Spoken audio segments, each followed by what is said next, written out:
이 좁은데 그렇게 앉아서 하는 거예요? 이게 뭐 좁아요. 엄청 넓죠. 그래? 네 명이 앉기는 좀 넓은 그런 공간이고요. 자, 또 우리 아버님 오셨습니다, 여러분. 환영해 주시고요. 자, 오늘 또 이제, 왜냐면 최소한 우리가 한반도에 살면서 한반도 평화에 대한 관심들이 많으시잖아요. 그런 면에서 매월 월간 정세연 지금 우리가 발행하고 있는데, 그것도 생방송으로 전해드립니다. 자, 시작하겠습니다.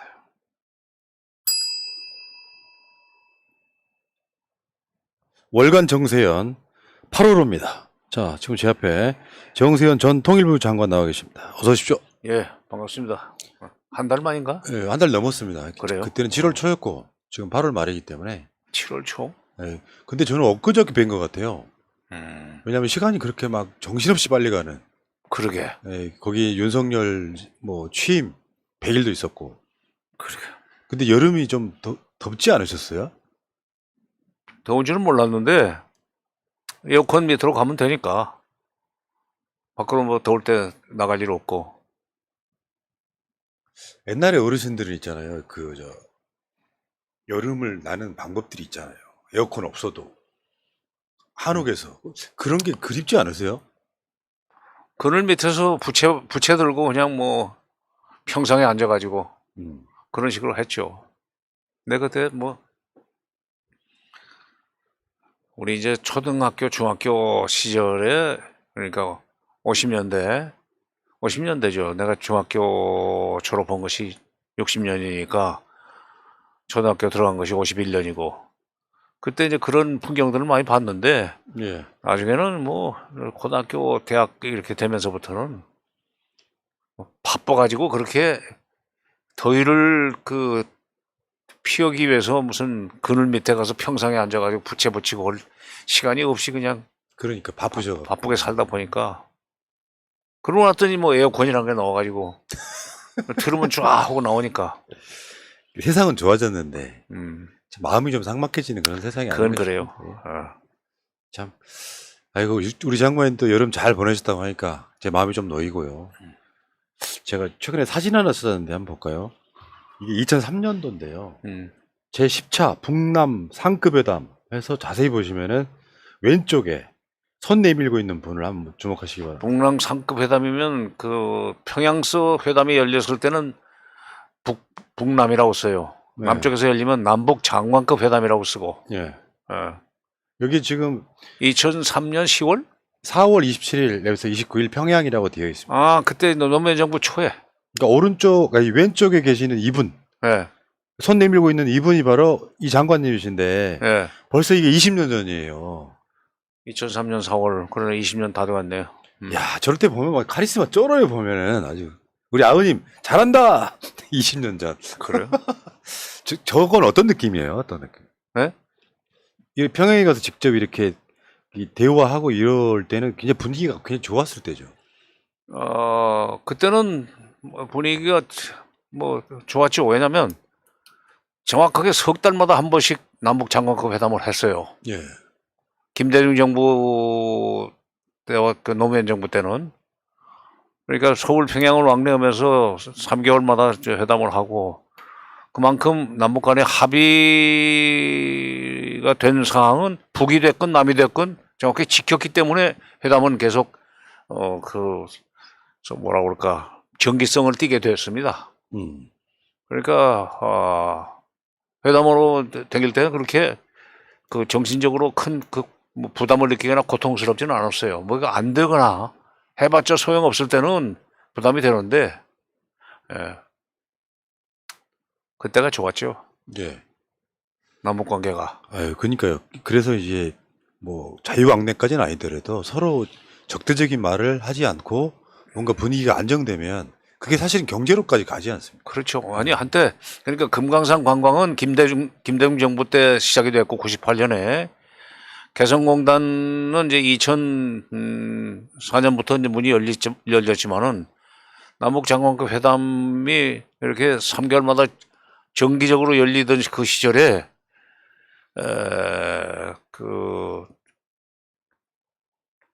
평양에만 1년 동안에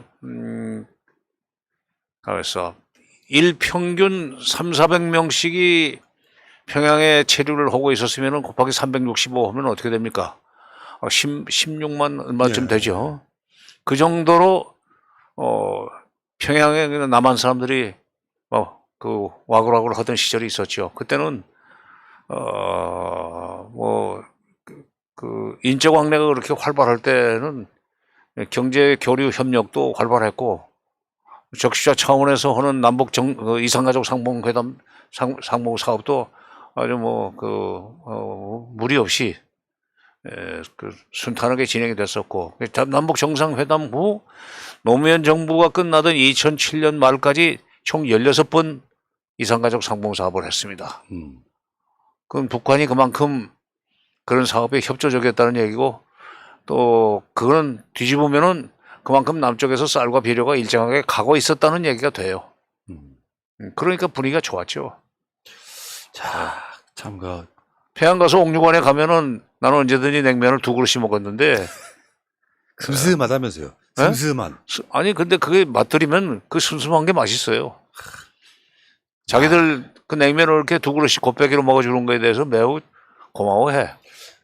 저도 언젠가 평양 가서 평양냉면 먹어볼 날이 올까요? 만들어야지 이제 앞으로. 윤석열 정부 기간 중에는 쉽지 않을 것 같은데 다음번에 혹시라도 이제 민주당이 집권을 다시 하게 되면은 그 옛날과 같은 그런 남북 그 교류 왕래의 자유화 시대가 올 수 있다고 생각합니다. 그때 가서 새날 방송도 한번 옥류관 한쪽에서 하든지 그래서. 그럼 좋겠네 진짜. 옥류관 라이브 이런 거. 근데 나오신 김에 먼저 본 주제 들어가기 전에 최근에 그 민주평통 부의장인 이석현 의장이 사퇴를 하고 이게 지금 우리 장관님이 2019년부터 21년까지 2년 동안 민주평통 부의장이셨어요. 그 수석 부의장. 의장 역할이 대통령이시죠? 대통령이 의장이죠.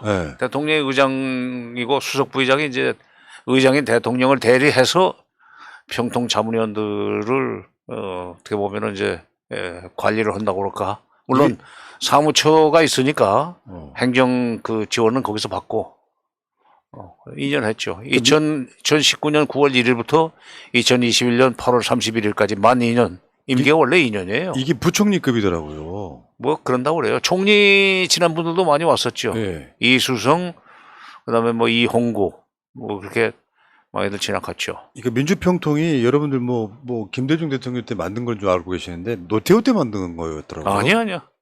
80년 전두환 정부 시절에. 전두환 정부 때요? 88년이라고 저는 알고 있는데. 80년에. 81년 6월 5일 날 출범식을 했는데 80년 여름에 갑자기 장관실에서 통일은 내가 있을 때지 장관이 찾으신다고 해서 내려갔더니 그때는 이범석 장관 시절입니다.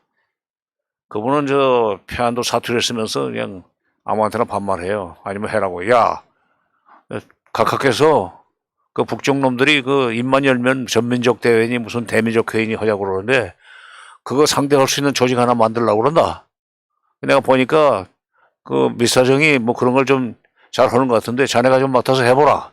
그래가지고 평통 그 구성 그 기획안을 내가 처음에 이제 만들기 시작했어요. 또 관련이 있으시구나. 근데 목수가 집을 지면은 그 집에는 안 산다고 그랬는데 나는 결국 나중에 그로부터 한 30몇 년, 80년에 만들고 2019년에 갔으니까 39년 만에 거의 수석 부의장으로 가서 2년 있다 나왔습니다. 그래서 이제 그 후에 뭐 이석현 뭐 이런 분들이 이제 부의장을 하셨는데 최근에 그 윤석열 정부의 무슨 뭐 전 정부 기관장들 물러나는 그 사태에 이석현 부의장이 사퇴를 하고 그 자리에 지금 김무성 씨가 들어간다는 거 아니에요? 뭐 그건 보고 계시죠? 보도는 보셨죠? 어떠십니까? 그러니까 어떤 그 평화 통일에 대한 어떤 의지나 이런 건 있어야 되는 사람들인 거잖아요. 근데 이제 그게 기본적으로 무슨 통일 문제 전문가들이 모이는 그런 조직은 아닙니다. 지금 2만 명이나 되기 때문에 그 중에는 뭐 지역 유지들도 많고 통일 문제 전문가도 있죠. 그러나 그건 원래가 대통령의 대북 정책을 지지하는 또는 대북 정책에 도움이 될 만한 그런 그 정책 대안들을 뭐 개발을 하든가 연구를 해가지고 건의하는 그런 기능을 하게 돼 있어요. 그래서 대통령과 쉽게 얘기해서 코드가 맞아야 돼요. 수석 부의장이. 기무사하고 뭐 잘 맞을까요? 정권이 바뀐 뒤에도 거기 남아서 뭘 자꾸 하려고 하면은 아니 저 문재인 정부의 대북 정책과 윤석열 정부의 대북 정책의 정책 기조나 방향이 완전히 다른데 그 코드를 맞추겠다고 하면서 나는 임기를 채우겠다고 그런 게 그게 무리지. 모양도 안 좋고.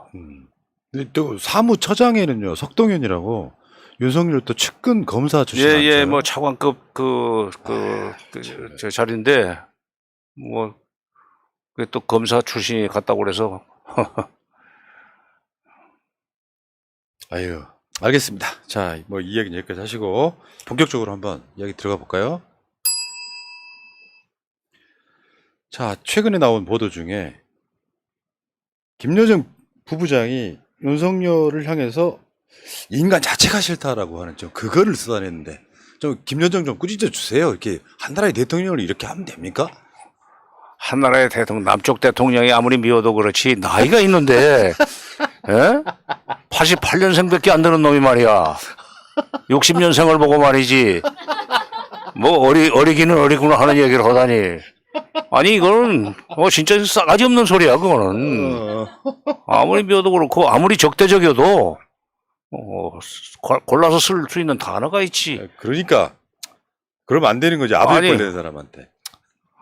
그리고 자기네 내부적으로 백두혈통이라고 그래서 자랑하면서 그렇게 배웠단 말이야. 그건 잘못한 거예요. 그러니까 비판을 하려면 하라 이거야.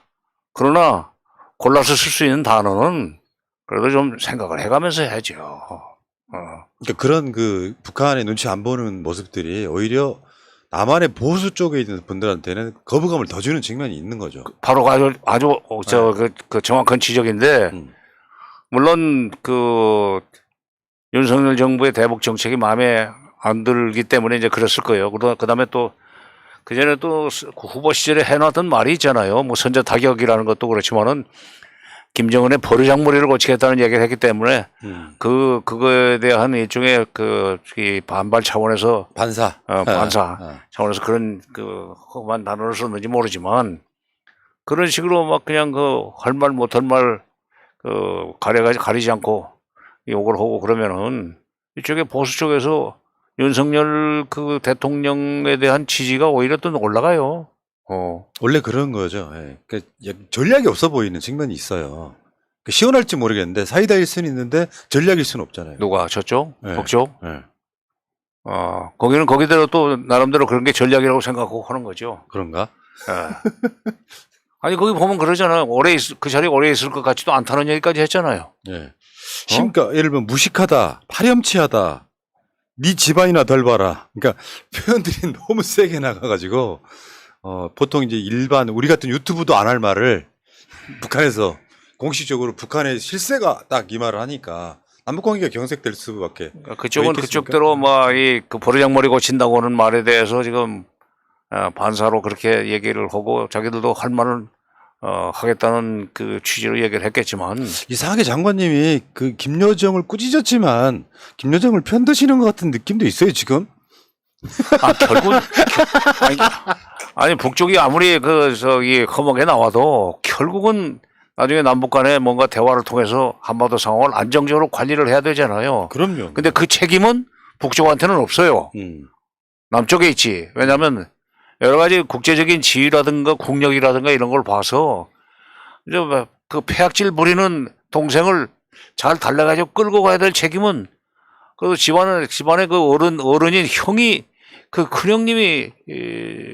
큰형님은 그런 식으로 나가야 되는 거 아니에요. 그러니까 욕을 하는 걸 꾸짖기는 하되 앞으로는 그런 짓 하지 마라. 네. 오히려 그 동네 사람들한테 손가락질 받는다. 일본 같은 데서 보면은 뭐라고 그러겠어요. 저것들 조선인들은 저렇게 쟤들끼리 욕을 한다고 같은 민족끼리 말이야. 그 북한 사람들을 직접 제가 방송으로 접해 보니까 남한 쪽과 좀 성향이 좀 달라요. 그러니까 조금 더 화끈하고 그냥 시원시원한 걸 좋아한다 그럴까요? 그런 그쪽 분위기랑 연결돼 있지 않을까 싶은데. 원래 이북 평안도 함경도가 좀 사투리도 좀 화끈하죠. 음. 원래 그래요. 그러니까 그 공산주의 사회주의 국가가 됐기 때문에 그런 건 아니고 또 무슨 뭐 독재 국가에서 살다 보니까 그렇게 된 게 아니고 원래 이북 사람들 그 성격이 화끈하잖아요. 뭐 유명하잖아요. 평양 박치기. 네. 예? 말하는 게 박치기가 먼저 들어온다면서. 김여정이 윤석열을 향해서만 이런 표현을 쓴 건 아니고 문재인 정부 때도 센 표현들 꽤 했었거든요. 뭐가 안 그럼요. 맞을 때는. 그때 2020년 6월 16일인가? 그렇지. 그 개성공단 내에 만들었던 남북공동연락사무소 폭파할 때도 예. 그때도 문재인 대통령한테 얼마나 험한 말을 썼어요. 그리고 또 이번에 다마스코에서도 문재인 정부에 대해서 무슨 운전자를 자처하면서 무슨 그렇죠, 그렇죠. 되먹지 않은 짓을 했다는 식으로 얘기를 하던데 그건 이제 배은망덕 한 거야. 예. 문재인 대통령과 그 정부가 아니었으면 어디서 저희 오빠가 김정은이가 그야말로 그 악의 축이니 무슨 깡패국가니 이런 식으로 낙인이 붙어 있는 나라에 그 권력자가 미국 대통령하고 1대1로 싱가포르에서 정상회담을 합니까? 그러니까요. 어? 음. 그렇게 해서 저희들 국격을 확 올려줬더니 고만 줄은 모르고 무슨 운전자를 자처하면서 웃기는 짓을 했다는 식으로 얘기하면 어떡해. 아직까지 그러면 김여정은 그 천둥벌거숭이 느낌이 좀 많이 남아있죠. 오히려 김정은 위원장은 거기에 좀 더 안정돼 있고, 그러니까 서로 역할 분담하는 거 아닙니까? 배드캅, 굿캅 그렇게 나누는지 모르죠. 근데 이제 이런 것 같아요. 지금 김여정의 말 이전에 윤석열 정부에서 담대한 구상이라는 거를 말 자체를 좀 멋있게 만들긴 해요. 그러니까 근데 담대한이라는 것은 제3자가 객관적으로 이제 그 평론가들이 구상이 담대하다고 부실 수 있는 거지 지가 담대한 구상이라고 하는 법이 어디 있어? 그러니까 남들이 봤을 때 담대한 해야 되는데 내가 그렇지. 담대하다. 그렇지. 근데 그 담대한 구상이라는 게 북한이 비핵화 조치를 하면 모든 경제적 지원을 하겠다 이거로 그러니까 요약할 수 있잖아요. 발상이 음. 담대한 구상이라고는 그 이름을 가진 대북 지한의 정책이 진짜 북한의 대남 정서라든지 그 사람들이 가지고 있는 기본적인 대남 전략 내지는 대외 정책의 기본도 모르고 그냥 갖다 대고 하는 소리예요. 그 사람들 절대로 경제적 지원이 아쉽다고 자기들이 아주 애지중지하는 핵을 쉽게 내려놓을 가능성은 없습니다. 심지어 국채라는 표현까지 썼잖아요. 이번에 김여정이 한 말이죠. 핵은 우리의 국채이자 운명이다 이렇게 표현을 했어요. 그래서 이제 국채 정체 대한민국은 민주공화국이다라고 할 때 이제 거기서 공화국이 국채고 정체는 민주라는 것이 이제 그 정체라는 식으로 우리가 이제 배웠지만은 국채라는 말 속에는 또 나라의 체면이라는 뜻도 있어요. 거기서는 지금 바로 그 핵이 자기네들 자기 체면을 세워주는 유일한 이 기둥 같은 거다 하는 그런 뜻으로 썼는데 바로 그 국채라고 하는 핵을 내려놓게 하는데 그 북한의 체제를 완전히 보장해 준다든지 체제 안전을 보장해 준다든지 정치적으로 그 수교까지 그러니까 미북 수교 이런 것을 알선해 가면서 정전협정을 평화협정으로 바꿔주고 그렇게 해가지고 북한이 미국의 군사적 위협 때문에 핵을 가져야 된다는 얘기를 더 이상 안 해도 되게 만드는 그런 조치를 취해가면서 덤으로 무슨 경제 지원을 할 수 있다고 한다면 또 모르겠어요. 근데 그런 거에 대해서는 구체적인 얘기를 하지 않고 무슨 식량을 주겠다, 의약품을 주겠다, 항만 또는 공항을 건설해 주겠다. 또 그다음에 또 뭐가 있어요? 무슨 살림을 복원해 주겠다 등등 시혜성 사업들을 주로 나열하니까 국제에서는 그렇죠. 이게 누가 거진 줄 아냐 말이야. 아주 거짓 취급 때문에 기분 나쁜 거죠. 예. 안 받죠. 그리고 리비아가 저 아프리카 쪽에 있는 리비아가 가다피가 집권한 뒤에 49년에 그 사람이 집권을 해가지고 2011년 11년인가 11년인가 그 죽을 때까지 42년 그렇죠. 42년 가까이 집권을 했는데 처음부터 이 사람이 반미를 내걸고 통치를 했어요. 그래가지고 이제 그 이슬람 세계 내에서도 그 반미의 아주 선봉장이었었는데 계속 미국과의 관계가 불편해지니까 나중에는 이제 핵을 개발하겠다고 야심을 갖게 됐습니다. 그때 미국이 가다피 같은 리비아의 가다피 같은 사람이 핵무기를 갖게 되면 진짜 골치 아파진다고 생각을 해가지고 그걸 이제 포기시키기 위해서 2003년에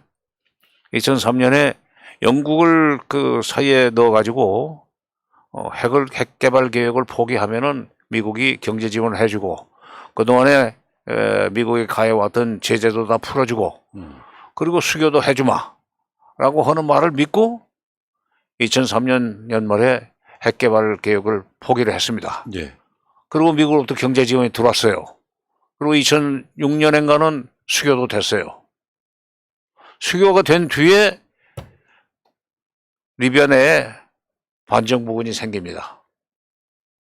반정부군이 생긴 날로부터 시작해가지고 한 5년 동안 막 정부군과 반정부군이 밀고 당기는 그 시소 게임을 하고 막 하여튼 국내가 한참 정신없을 때 마침내 나중에 반정부군과 정부군이 싸우는 그 와중에 길거리에 나갔다가 반정부군의 총에 맞아서 길거리에서 비참하게 죽었는데 바로 그게 미국이 경제 지원을 해준다는 말을 믿고 그것 때문에 핵 개발 계획을 포기했다가 비참한 최후를 맞은 가다피의 최후 그거를 북한이 기억을 하고 있어요.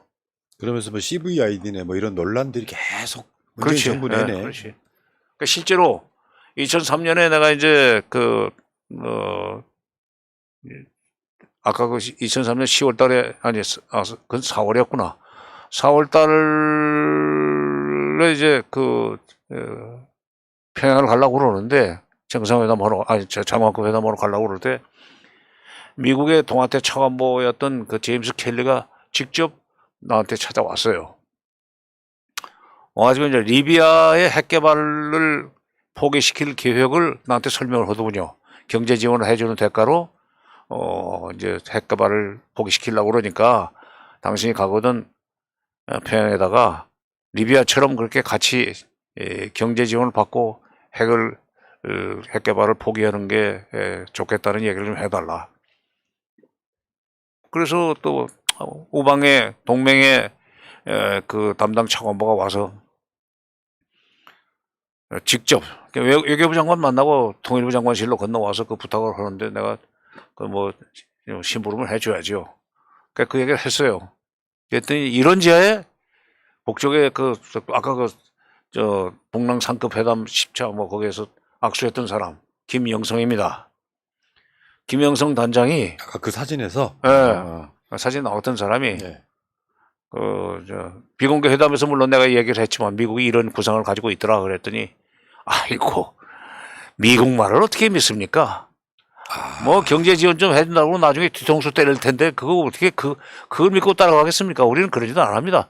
아주 그냥 리비아가 아직 지금 미국한테 뒤통수 맞기 전에 북한은 미국이 결국 뒤통수 때릴 거다 하는 그런 얘기를 하더라고요. 그런데 지금 그렇게 미국의 감언이설에 대해서 경계심을 가지고 있는 북한한테 담대한 구상이라는 포장을 씌워가지고 이거저거 늘어놓는다고 해서 핵을 포기하리라고 생각했다는 게 나는 지금 문재인 정부의 그 대통령실, 국가안보실이죠. 국가안보실의 멤버들의 소위 이 정책 입안 능력에 대해서 좀,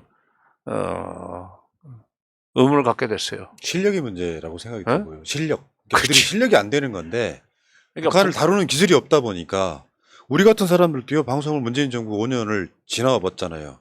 남북관계를 수도 없이 방송했잖아요. 북한을 다루는 나름대로의 어떤 그 방법을 북한의 입장에서 이해를 하지 못하고 우리가 뭐 돈 좀 많이 주면은 저쪽은 우리 걸 받아줄 거예요 같은 전형주의적인 자본주의적 그거예요. 방식. 예, 그러니까 손자병법의 그 지피지기 백전불태라는 말이 있죠. 병법에서도 상대방의 그 실력과 의중을 먼저 알아야 돼요. 그리고 자기 이 역량을 견져 가지고 적을 이길 계략을 세우라는 건데 그게 손자병법의 이제 기본인데 북한이 지금 자기네들이 지금 개발한 핵과 미사일에 대해서 이 값을 얼마로 계산하고 있는지 값을 넉넉하게 쳐주면 진짜 내려놓을 것인지 아니면은 또 그런 것을 잘못 판단해가지고 가다피처럼 될 수 있는 가능성이 있다고 하는 생각을 하고 있는지 이런 걸 다 계산해 보고 제안을 해야죠. 더구나 우크라이나 사태 때문에 더 이제 핵을 쉽게 내려놓지 않을 그 생각을 했을 겁니다. 우리의 국채라는 말도 그래서 나왔다고 보는데 우크라이나가 한때 91년 그 러시아로부터 그러니까 소비에트 사회주의 연방공화국에서 떨어져 나올 때 소련이 우크라이나 쪽에다가 핵폭탄 한 150개, 미사일도 한 1,700여 개를 유럽, 서유럽과 미국을 겨냥해서 전진 배치시켜 놓은 것을 그대로 놓고 철수를 했어요. 소련군이. 예. 나중에 미국이 그걸 이제 걱정을 해가지고 돈은 우리가 될 테니까, 미국이 될 테니까, 우크라이나한테 돈을 줄 테니까 소련이 그걸 가지고 나가서 해체를 하라. 그때 우크라이나가 이제 소련에서 독립해가지고 여러 가지 경제적으로 어려울 때 그 돈 받는 재미로 핵무기를 내줬단 말이야. 러시아한테. 지금은 이제 무핵 국가가 됐어요. 그런 뒤에 젤렌스키가 나토에 가입하겠다고 그러니까 푸틴이 저렇게 세게 2월 24일부터 그냥 공격을 시작해가지고 지금 6개월이 지났는데 전쟁이 안 끝나잖아요. 그리고 그러니까 김정은 입장에서는 그럴 거야 아마. 만약 그때 우크라이나가 미국의 그런 경제 지원을 받는 대가로 핵을 내려놨기 때문에 지금 저렇게 당하는 건데 만약 그때 그걸 거절하고 그냥 핵을 가지고 있었더라면 그래도 러시아가 마음대로 이렇게 우크라이나를 유린할 수 있었겠는가. 맞습니다. 예. 여기 절대로 내놓으면 안 된다. 기왕에 이렇게 힘들어서 만들고 그동안에 얼마나 많은 제재를 받으면서 만들었는데 이것을 돈 몇 푼에 내놔?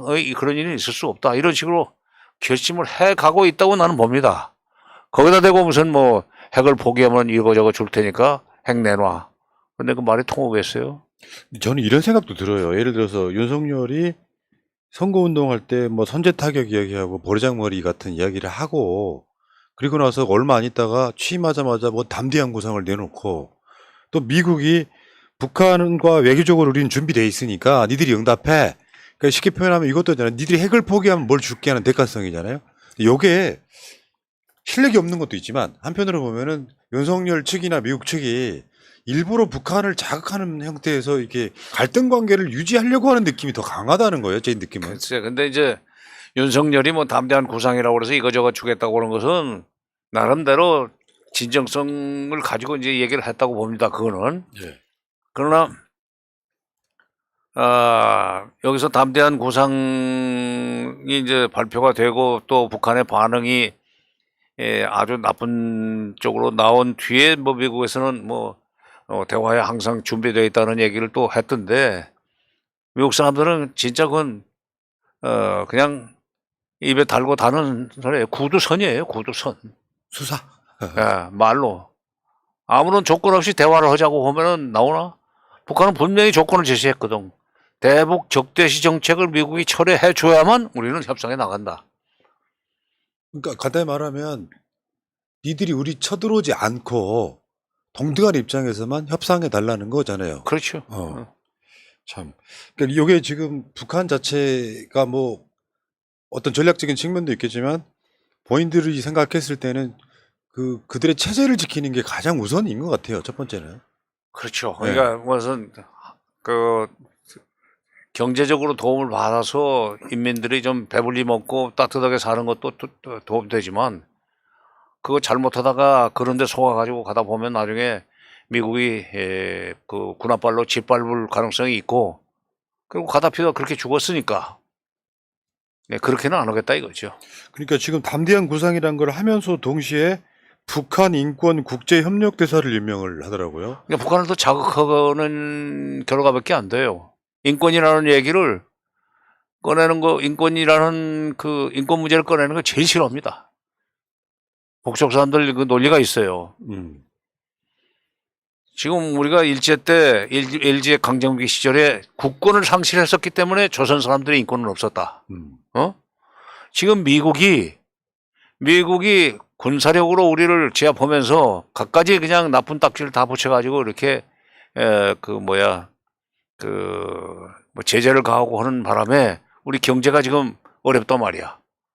그래서도 말하자면 소위 그 정치적 인권 이전에 경제적 인권인 먹고 사는 문제도 해결 못하고 있다. 경제적 인권도 정치 인권 못지않게 중요하다.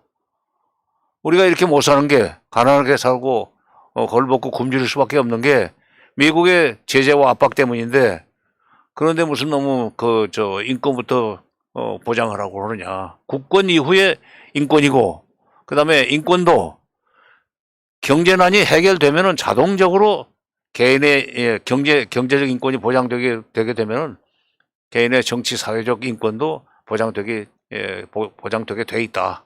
순서가 있다 일이라는 게 그 사람들이 그 논리죠. 그것도 중국도 같은 입장이었었어요.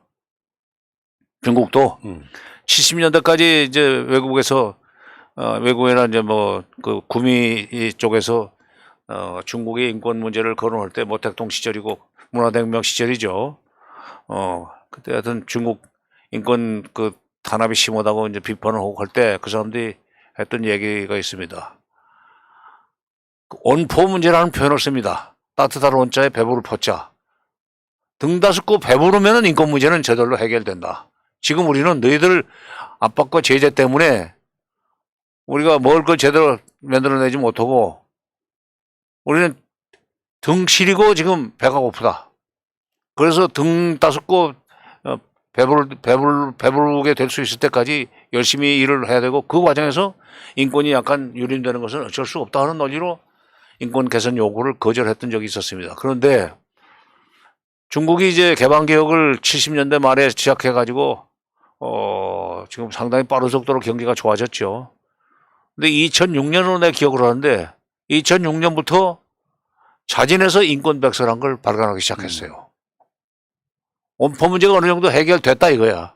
그래서 너희들이 시비 안 걸어도 우리가 이제 인권을 존중할 테니까 두고 봐라. 그래서 매년 인권백서를 발간하고 그다음에 또 어디 그 공사를 하더라도 어디 길을 내거나 할 때 그 지역 주민들이 반대를 하면은 길을 돌아서 내고 하는 그런 식의 조치를 취하더군요. 그러니까 북한도 바로 그 온포론으로 지금 버티고 있는 중이에요. 네.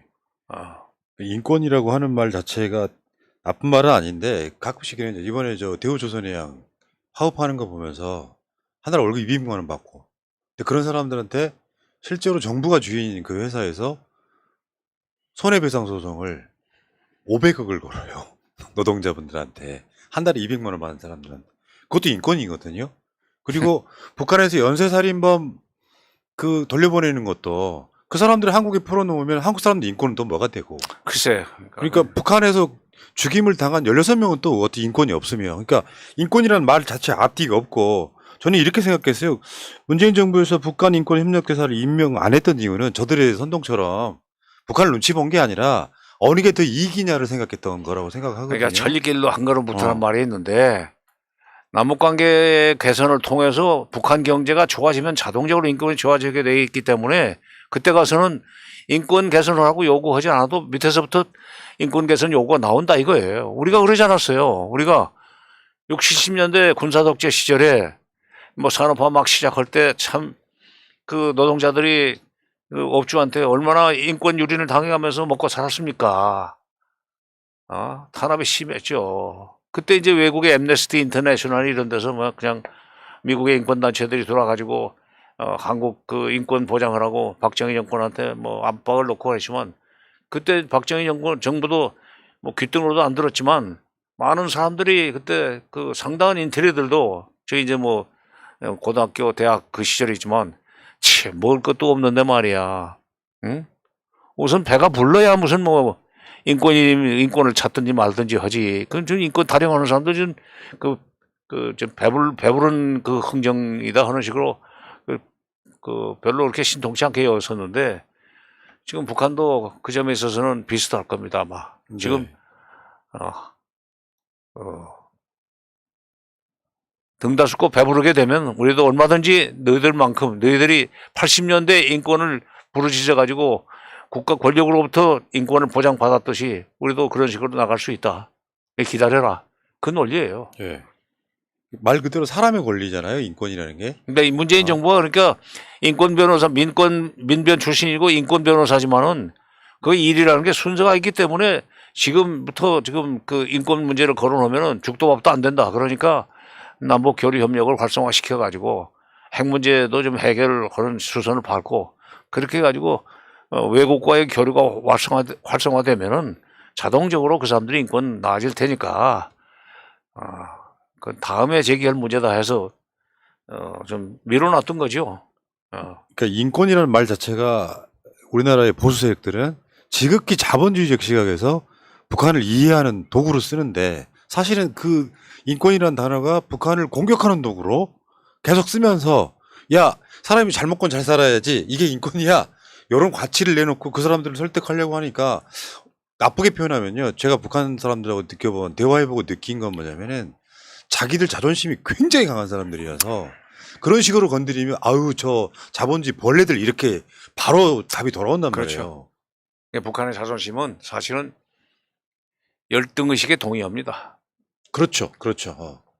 열등의식이 강하기 때문에 굉장히 그 자존망대해져요, 오히려.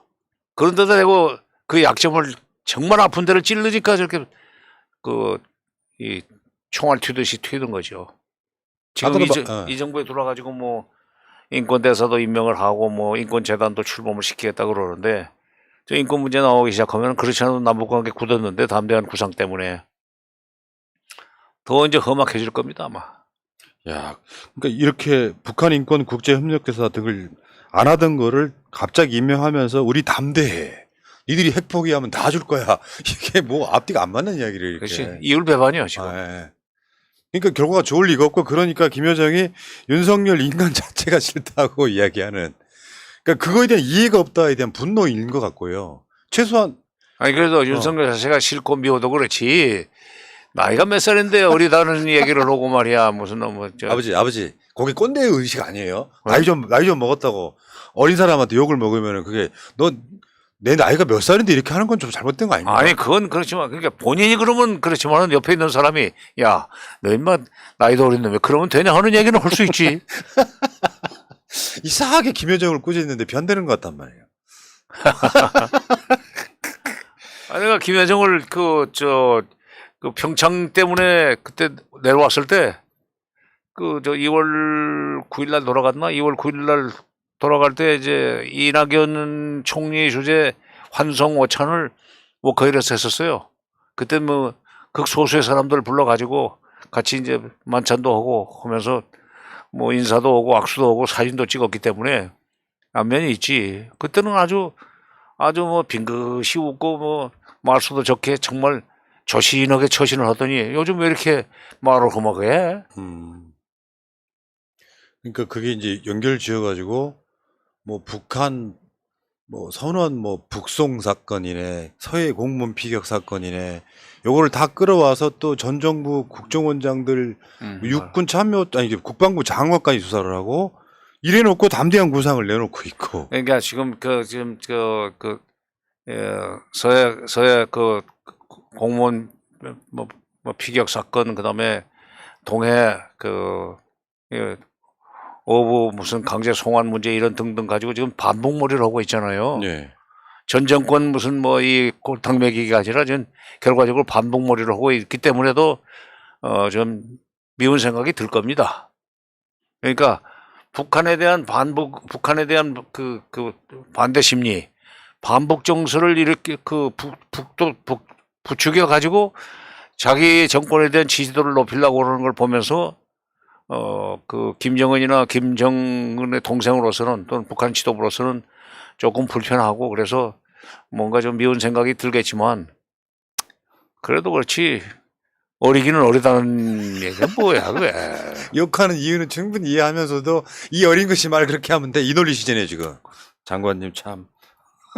아니 자기보다 어린 사람이 그 어린 사람한테는 어리기는 어리구나 할 수 있지만은 자기 아버지 같은 사람한테 어떻게 윤석열 인간 자체가 싫다 이렇게 얘기할 수 있냐 이렇게 잘 꾸실 수 아, 있어요. 내 윤석열 그 대통령이 참.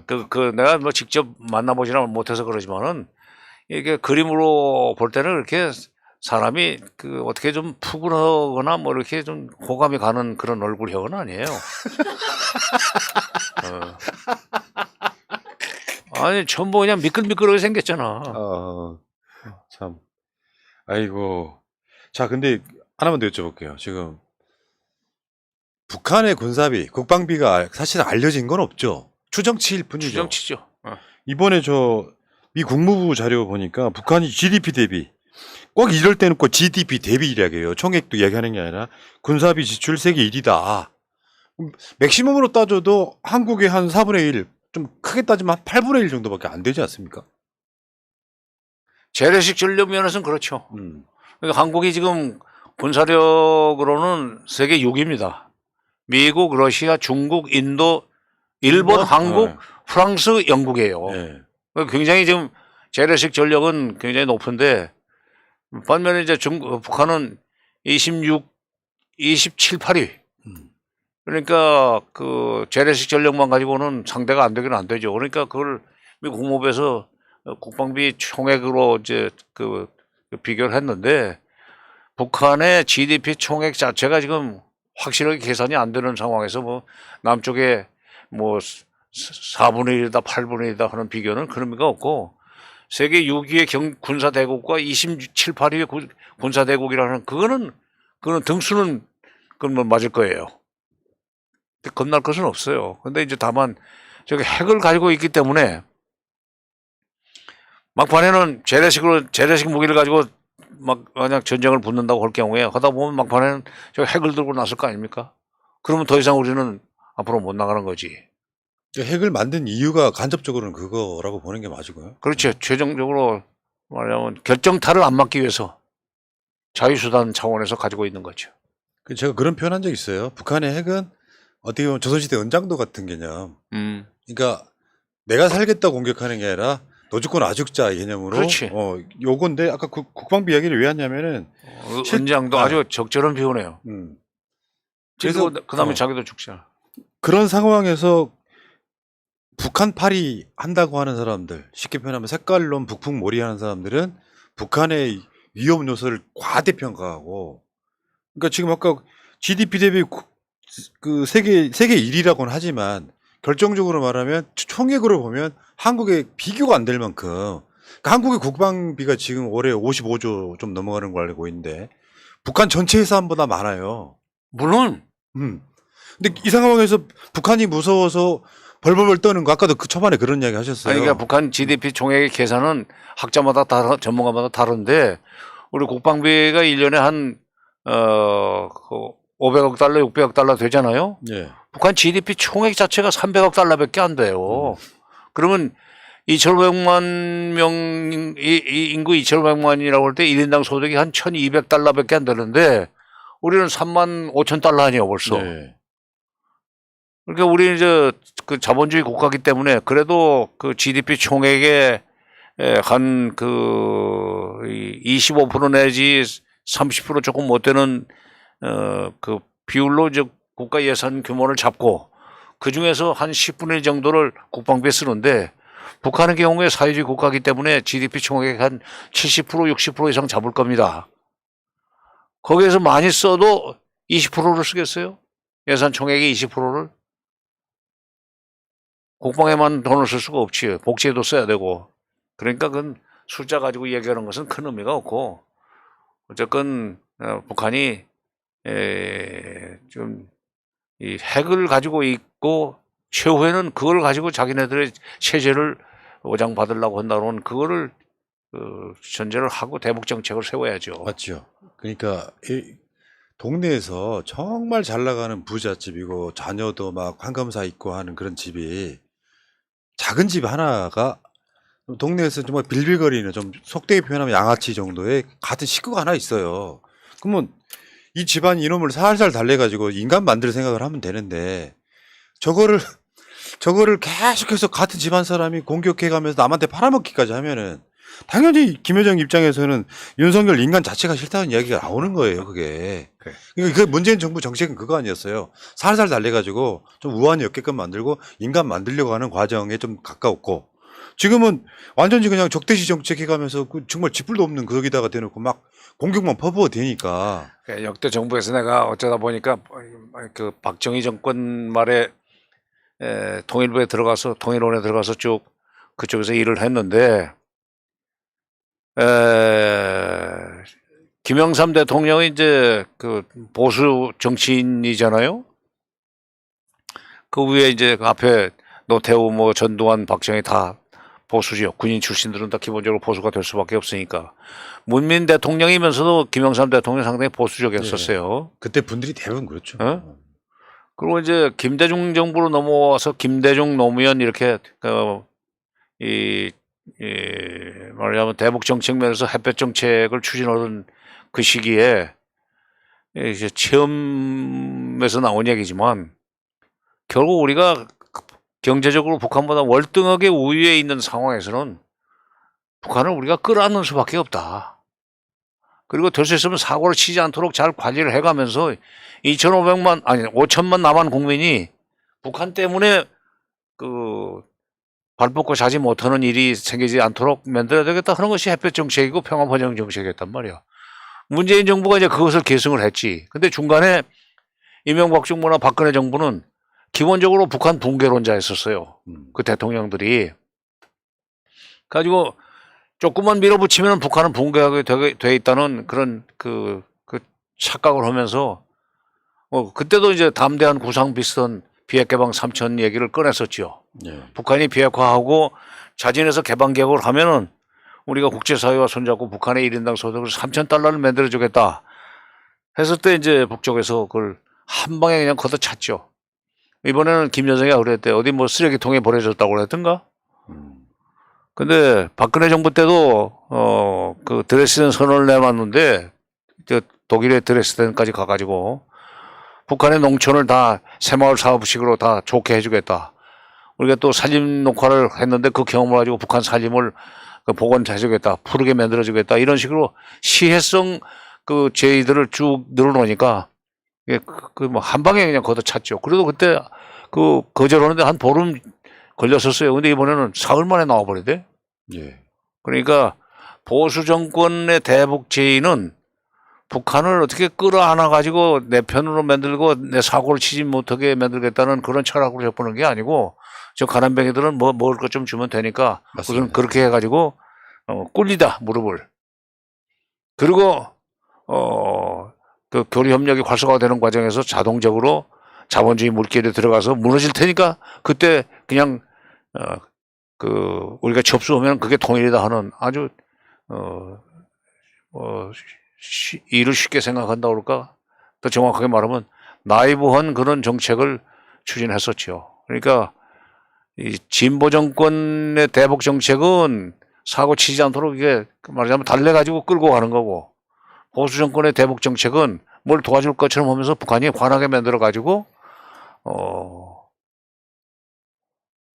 그걸 다루는 데 있어서 우리가 좀 세게 나갈 수밖에 없다는 걸 정당화하는 반복 정서를 조장하려고 하는 그런 측면이 좀 있죠. 맞습니다. 그러니까 그 한반도의 미래를 위해서 뭔가 숙고를 하고 뭔가 상대방을 배려하면서 뭘 하는 게 아니고 정권 유지를 위해서 이거를 북한을 이용해 먹는 것 때문에 북한 쪽은 상당히 지금 화가 나 있는 것 같은 느낌이고 저는 그 한반도 우리가 해방된 이후에 가장 충격적인 장면은 이걸 꼽아요.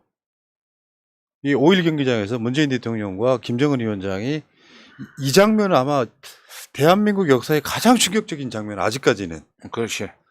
이런 장면들을 지금 불과 몇 년 전에 봤던 원고 사전 검토 없이 그 7분 동안 연설하게 했다는 것은 대단한 거예요. 그러니까 무슨 말 할지 모르고 아니 내가 그 회담을 하러 이제 뭐 평양 댕기고 그다음에 또 나중에는 민화협 대표 상임부장 자격으로 여러 가지 대북 지원 문자 같은 거 가지고 가서 환영 오찬, 환영 만찬 무슨 이런 거 할 때 인사말도 사전에 온 걸 꼭 보자고 그래요. 자기들한테 자극적인 얘기 또는 이것이 거기도 기자가 있으니까 그러겠죠. 새 나가면은 시끄러운 얘기가 있을 수 있죠. 그런데 그날 그 5일 경기장에서 19일입니까? 9월 18일 날 저녁인가? 그렇죠. 9.19 선언이 그 다음에는. 그 연설을 할 때 사전 원고 검토가 없었다고 그래요. 그거는 그만큼 김정은 위원장이 문재인 대통령을 그냥 철석같이 믿었기 때문에 나쁜 말을 하지 않을 거다 하는 신뢰의 소산이었죠. 그렇기 때문에 백두산도 직접 안내해서 같이 가지 않았어요. 야, 참 진짜 그게 한 20년 된 것 같아요, 느낌이. 이럴 수가 있습니까, 장관이? 그리고 그때 이제 9월 19일, 18일 날 그렇게 하고 난 뒤에 10월 5, 6, 7, 10월 5, 6, 7 때 이제 이해찬 당대표, 민주당 대표가 이끄는 소위 14선언 11주년 기념 행사를 대표단이 평양에 갔었어요. 그때 이제 제가 갔었는데, 그때 10월 5일인가, 6일인가, 5일 경기장에 가서 집단 체조를 봤는데, 그때 카드 섹션, 배경대라고 그러죠. 네. 배경대 이제 여러 가지 구호들이 흘러나가는데, 마지막이 잡은 손 놓지 말고 민족 번영 이룩하자 하는 그걸로 끝나요. 그때 감동적이었죠, 진짜. 그때 내가 그걸 보고는, 김정은이가 문재인한테 완전히 지금 빠졌구나. 이때 문재인 손을 놓지 않으면은 우리는 번영할 수 있고, 놓으면은 이건 끝나는 거다 하는 식의 생각을 했었기 때문에 그런 구절이 나온 거 아닌가. 그거를 이제 보고 미국이 놀랐어요. 네. 이 사람들 가만 놔뒀다가는 완전히 저희들끼리 같은 민족이기 때문에 무슨 얘기를 해가지고 우리를 곤란하게 만들지 모르겠다 해가지고 제동을 걸기 시작했지. 그게 11월 20일부터 감히 워킹그룹이라는 걸 출범시켜가지고 사사건건 남북 합의사항 이행하는데 이건 핵 문제가 한 발짝도 못 나가는데 이건 너무 이르다. 좀 스톱해라. 다음에 좀 다시 보자. 그래가지고 약속을 못 지켰죠. 그게 이제 진보적 통일론자들은 예를 들어서 그 당시 그것 때문에 문재인 대통령이 실책이다라고 표현하는 사람도 있더라고요. 그러니까 한미 워킹그룹에 대해서 단호하게 이게 아까 말씀하신 것처럼 남북 간의 형제 간의 문제이기 때문에 남한 정부가 조금 더 단호했다면 오히려 한미 워킹그룹에서 미국의 간섭이 좀 줄었을 수도 있다. 그렇죠. 네, 그 부분이 좀 아쉬워하는 그러니까 그거를 이제 사사건건 대통령이 미국에 대해서 노라고 얘기를 할 수는 없고 그 심부름 이제 외교부가 하지 않습니까? 네. 한미 워킹으로.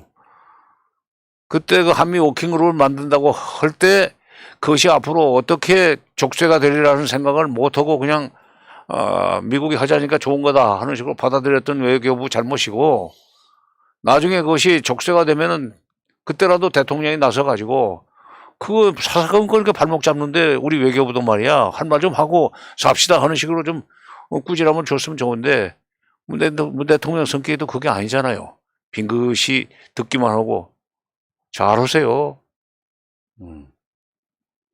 그런 분이 무슨 북한 관련해서 뭘 개입을 했다고 지금 수사를 향해 가고 있고 참. 참. 아무튼 저는 이제 오늘 방송을 보고 느낀 게 실력인지 정말 나쁜 의도인지는 모르겠지만 남북 관계에서 전혀 그게 이의가 없는 그룹들이 실제로 한 5년 동안 열심히 만들어 놓고, 우리도 민주정부 때 김대중 노무현 대통령 때 10년 열심히 만들어 놓으면 이명박 박근혜가 다 깨버리고 5년 열심히 만들어 놓으면 윤석열이 지금 깨고 있는 거잖아요. 알세 10년 공부 도람에 타부르라는 말이 했듯이 이 10년 동안 짜놓으면 또 10년 만에 허물어 버리고 5년 동안 만들어 놓으면 5년 만에 또 허물어 버리려고 그러고, 그런데 이건 참 비극입니다. 계속 다람쥐 쳇바퀴 도는 식으로 그래서 항상 새로 시작하는 이거 좀 어떻게 막아야 될 텐데. 그러니까요. 시간 버리는 건데 담대한 구상도 되게 많은 사람들이 그렇게 의심을 하더라고요. 이건 알리바이 만들기다. 우리도 노력했어 정도지 관계 개선을 원하지 않는다는 느낌이 훨씬 더 강했다는 거예요. 그렇죠. 담대한 구상은 나는 처음에 딱 이거 북한이 안 받을 텐데라고 생각했는데 사흘이나 기다렸다가 이제 안 받는다는 얘기가 나오대. 그리고 윤석열 씨가 그 시기에 뭘 이렇게 잘 못했기 때문에 그렇게 주목받지도 못했어요. 자기 논란 때문에. 자, 알겠습니다. 자, 남북관계가 또 언젠가 다시 좋아지고 그런 날이 또 금방 왔으면 좋겠고. 좋아지려는 건 뭐 정권 이나 바꿔야 되지. 지금 이 정권에서는 기대할 것이 없을 것 같아요. 장관님이 우리 방송 나와야 되는 날은요. 언제까지 나오시냐면은 남북관계가 다시 좋아져서 평양 가시는 걸로 결방하시는 거. 평양에 냉면 드시러 가시면서 결방하시는 거. 그때까지예요. 아시겠죠? 아버지? 아니 같이 가자니까 옥류관 한쪽에서 방송하자니까. 저도 결방할게요. 아니 거기서 쏘면 되는 거지 결방은 왜? 아, 빨리 왔으면 좋겠습니다. 그날이 빨리 왔으면 좋겠습니다. 예. 여러분 잘 안 보이시지만 장관 눈에 약간 글썽 이는 게 있어요. 지금 마음이 좀 짠하신 거야. 알겠습니다. 월간 정세연 8월호 오늘은 이걸로 마치고요. 예. 예, 장관님 다음 달에 뵙겠습니다. 고맙습니다. 감사합니다. 예. 예. 여러분 좋아요, 구독 좀 해주세요. 이따 다시 오겠습니다.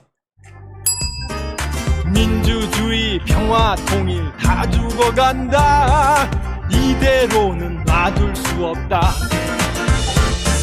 자 다시 한번 해보는 거야 자 다시 한번 싸우는 거야 자 손 맞잡고 어깨를 걸고 우리 함께 이기는 거야 자 다시 한번 해보는 거야 자 다시 한번 싸우는 거야 자 손 맞잡고 어깨를 걸고 우리 함께 이기는 거야